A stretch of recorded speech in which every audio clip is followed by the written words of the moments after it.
Bismillahirrahmanirrahim. Assalamualaikum warahmatullahi wabarakatuh dan salam sejahtera. Nama saya Mariah binti Rosidi, matrik nombor 283199 dari Kampus Sibu Sarawak. Untuk tugasan individu bagi Perlembagaan Malaysia, saya akan membentangkan tajuk Kedudukan dan Cabaran Undang-Undang Islam di Malaysia. Undang-Undang Islam atau Undang-Undang Syariah adalah rangka kerja undang-undang yang bersumberkan ajaran daripada Al-Quran dan Al-Hadis. Undang-Undang Islam dan Undang-Undang Sivil adalah dua sistem perundangan utama di Malaysia. Pelaksanaan perundangan Islam di Malaysia tertumpu kepada hal ehwal individu dan kekeluargaan, merangkumi topik seperti penyatuan sepencarian, pembubaran perkahwinan, wasiat aset dan pewalian. Di Malaysia, penguatkuasaan undang-undang Islam diawasi oleh Mahkamah Syariah yang berfungsi di peringkat persekutuan dan negeri. Rajah 1.1 menunjukkan perbezaan antara undang-undang sivil dan undang-undang Islam, di mana bidang kuasa Mahkamah Syariah di Malaysia terhad kepada perkara peribadi dan keluarga, manakala jenayah terletak di bawah bidang kuasa Mahkamah Sivil.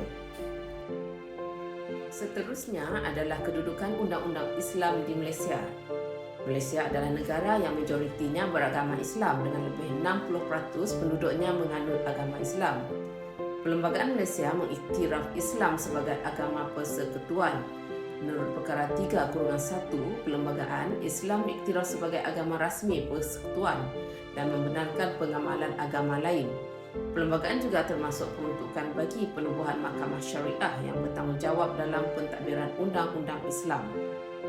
Kedudukan Mahkamah Syariah mempunyai kuasa untuk mengadili isu berkaitan undang-undang peribadi masyarakat Islam yang merangkumi perkara seperti perkahwinan, penceraian, hak penjagaan dan pewarisan.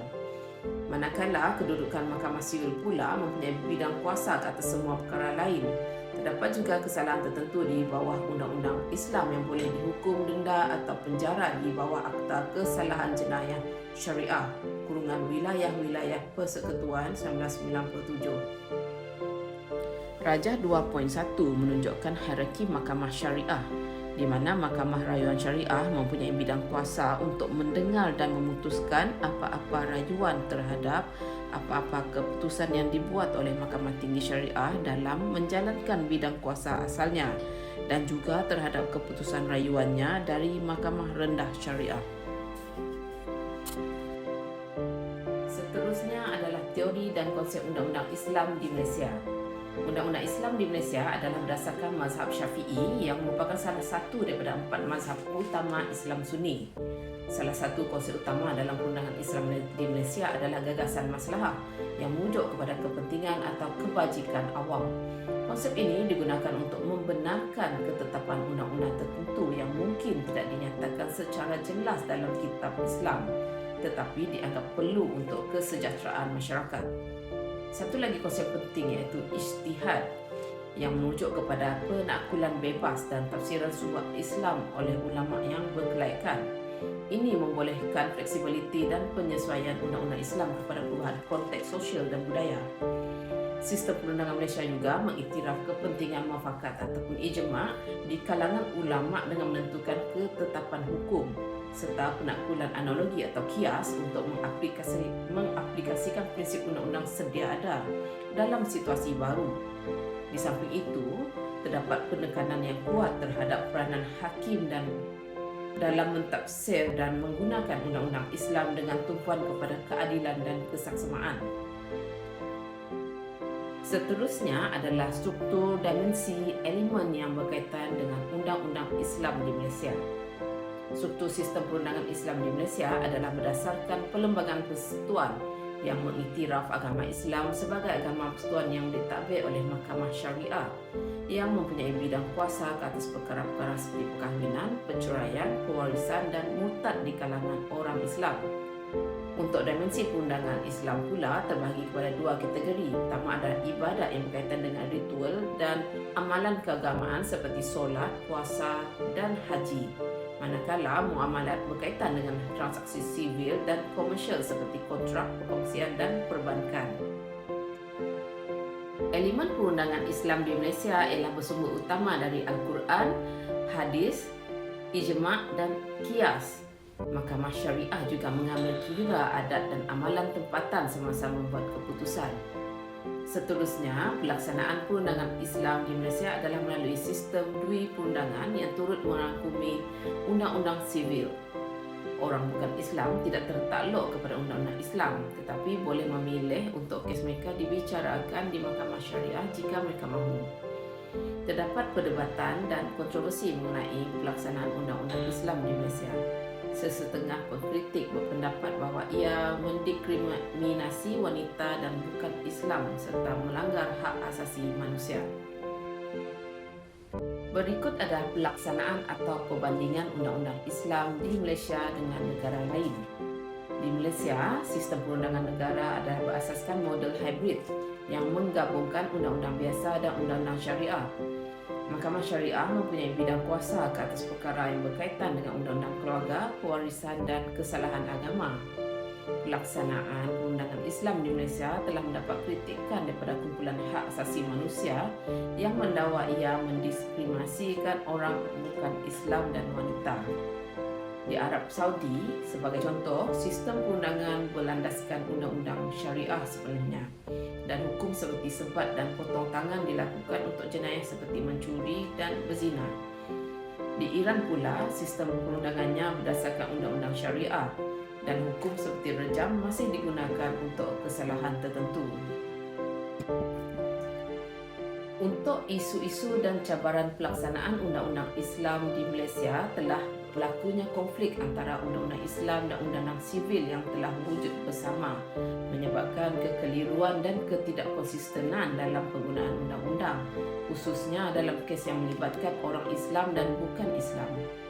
Kekurangan kejelasan dalam sistem perundangan juga mengakibatkan diskriminasi terhadap orang bukan Islam. Tafsiran undang-undang syariah yang berbeza boleh membawa kepada keputusan yang bercanggah. Ini telah mengakibatkan ketidakpastian dan ketidakkonsistenan dalam pemakaian undang-undang Islam.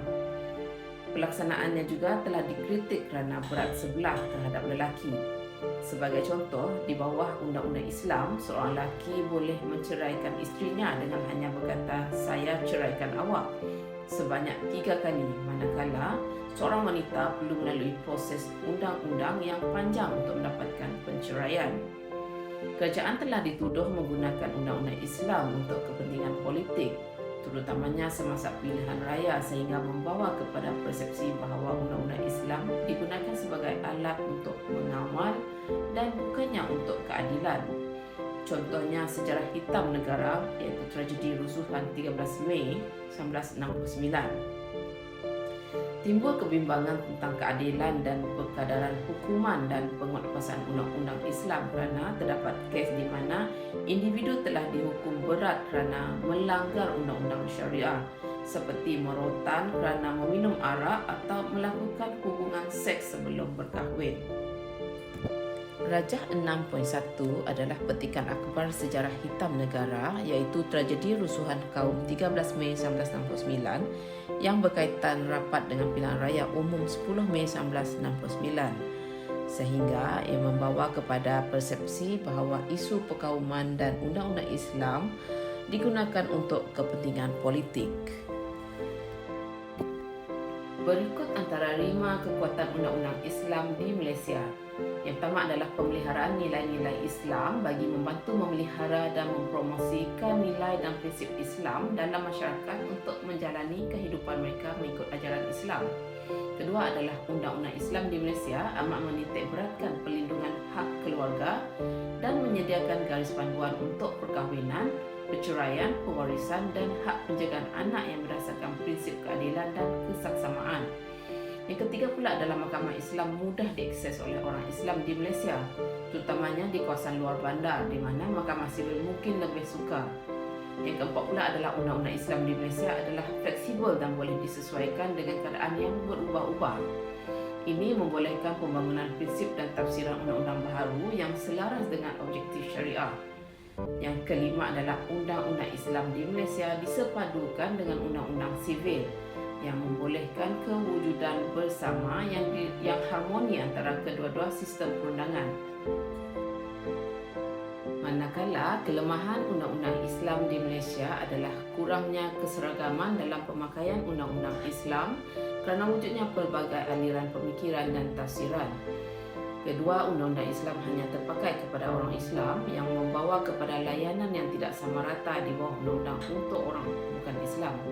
Yang ketiga pula adalah kecondongan gender yang juga boleh dilihat sebagai berat sebelah terhadap wanita, khususnya dalam hal berkaitan perceraian dan pewarisan.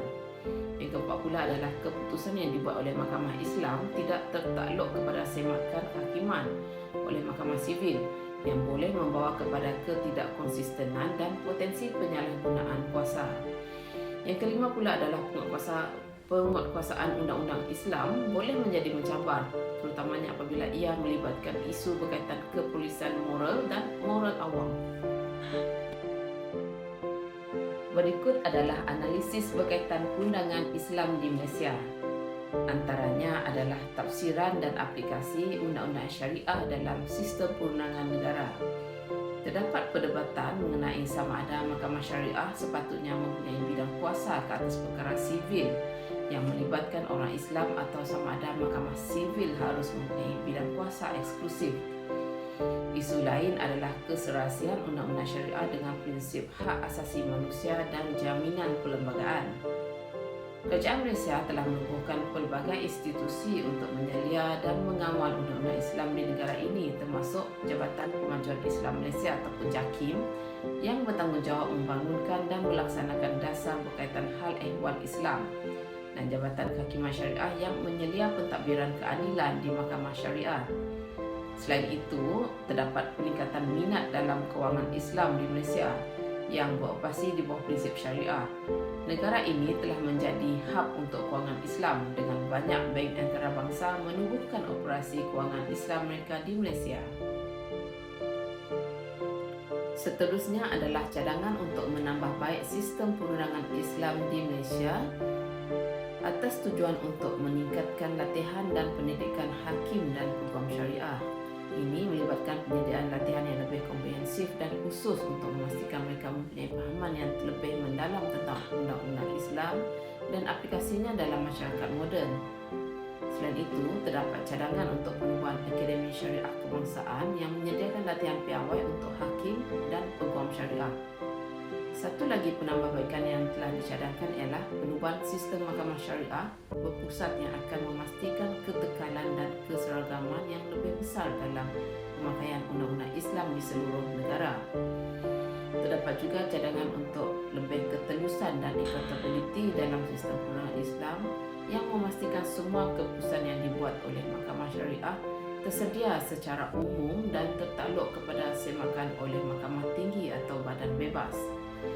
Di samping itu, terdapat seruan untuk penyertaan yang lebih besar oleh wanita dalam sistem perundangan Islam, baik sebagai hakim dan sebagai pihak yang berperkara. Cadangan untuk memperoleh beberapa aspek undang-undang keluarga Islam sebagai contohnya, terdapat seruan untuk memperoleh kepada undang-undang yang mengawal poligami, perkahwinan, kanak-kanak dan perceraian untuk melindungi hak wanita dengan lebih baik. Undang-undang Islam atau syariah adalah wahyu daripada Allah SWT yang mengatur banyak aspek kehidupan seharian termasuklah perniagaan, politik, undang-undang jenayah, undang-undang keluarga, wasiat, pewarisan dan juga urusan antarabangsa. Undang-undang Islam terus memainkan peranan penting dalam sistem perundangan Malaysia. Ia merupakan sumber panduan umat Islam dalam hal peribadi dan keluarga, dan pengaruhnya dapat dilihat dalam pelbagai aspek masyarakat Malaysia seperti pendidikan, kewangan dan pemerintahan. Tidak dinafikan bahawa penggabungan prinsip Islam ke dalam sistem perundangan Malaysia dilihat sebagai menggalakkan keharmonian di kalangan pelbagai kaum, budaya dan kumpulan etnik di negara ini. Diharapkan peranan undang-undang Islam di Malaysia akan dikembalikan kepada fungsinya, iaitu menegakkan keamanan dan ketenteraman bagi semua individu. Sekian, terima kasih.